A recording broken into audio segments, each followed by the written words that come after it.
Well, time for Tech Wednesday now, and today we shall look at an app called Drippler, and Spiky, the tech geek, is here. Tell us more about this particular app. Welcome, Spiky. Hi. Well, we know that this particular app is one that, once installed on your phone, gives you a lot of information about your device, and it's targeted at getting you specific info about your device. What more do we know?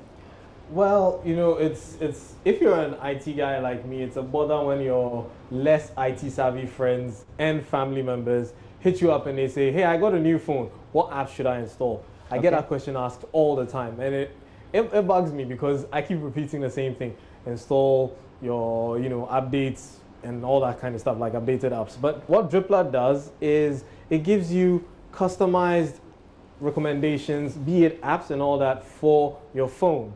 So when you set it up, it will look at your phone, it detects what phone you're using, be it an iOS device or an Android device. It will check and see which phone you're using, and then as and when there are news stories about your phone, let's say your phone is due for a replacement because maybe it's burning, like the Note 7, you get news updates.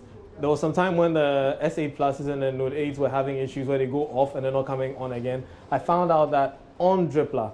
So if you open Drippler, like I have it opened here, you see that it's recommending, this is over here, says hands-on with a new Gmail Go, a nearly identical experience for a smaller app size.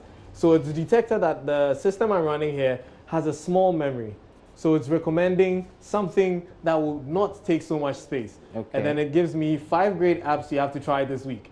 So if you're someone who always wants to try new apps, these are 5 great apps you can try this week. It's recommended that for you. Android Go, that was launched, and it tells everything you need to know. 30 plus best Android apps for the month of February. So you get all these recommendations every single time you open it. And you get a notification. It tells you you have a new drip. When it says you have a new drip, it means you have a new story or you have a new recommendation. So you open it, and then you get any new stuff that it determines will be good for you. So over here you can see best keyboard for Android. And that's one thing we Android users are proud of, because we can always change our keyboards and use something else. I personally, I'm stuck with Gboard because I love it.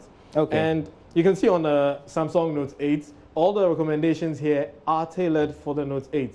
So every story that I got here has to do. So Samsung Galaxy Note 8 review, part 1, design, display, battery, life specs, and hardware. So that's one thing I like about Drippler. It's only for your device. Okay. Well, Spike, you talk about the Drippler recommending news stories and other stuff for your specific device. Yeah. What is the relationship between this particular app and then, that kind of scam apps we have all over the place, which directs or redirects us to click on one story or one other, updates? How can we decipher? Well, which is why I'm recommending Drippler, because it will not give you something that you don't need. Okay. If it doesn't relate to your phone, it will not recommend it to you. So any app, well, unfortunately, or should I say fortunately, they are the ones, it's free. So fortunately, it's free. But unfortunately, being free means that it was going to come with ads. So if you're someone who doesn't like ads, I'm sorry, but you're going to have to go through a couple of ads somewhere, because they have to pay themselves. And that's how app developers pay themselves, if they're offering you the software for free.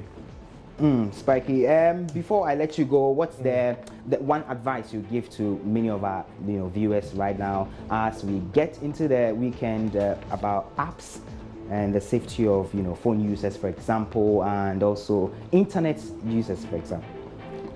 A lot of people are making one very common mistake nowadays. People send you stuff on social media, they email you stuff, you don't verify it's coming from them, and you open it. Okay. There was a couple of weeks ago, there was an exploit on WhatsApp web and Telegram that allowed users to send you an image. You download this image, you open it, and you gave the person access to your WhatsApp. If you don't know the source of this image or media, don't open it. Just be careful. Always verify whatever it is. If you can't see the thumbnail, there's a high possibility it's malware. All right. Many thanks to you, Spiky, our tech geek, there, for that insightful piece on the Drippler app. And on that note, we'll wrap up today's edition of Joy News Interactive. You can still join us on our social media platforms. Joy News on TV, on Twitter, Joy News on TV. That's it for today's edition. You join us same time tomorrow for something special.